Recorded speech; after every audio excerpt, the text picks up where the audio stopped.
Hello everyone, welcome to another brand new video, and in this video I will show you how to create a pin on Pinterest. So let's open our Pinterest app, and there are two ways that you can create a pin.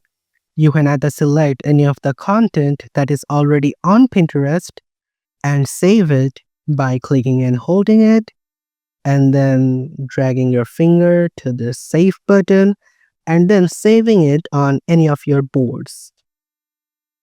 There's another way you can create a pin, which is basically from the scratch. To do that, click on the plus icon here and then click on pin. Here, select any of the pictures that you want to create the pin of.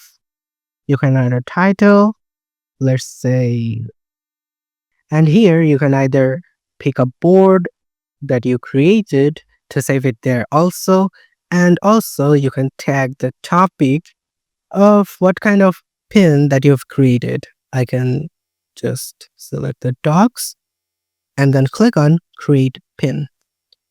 And here you have successfully created your pin. If you found this video helpful, please give it a thumbs up.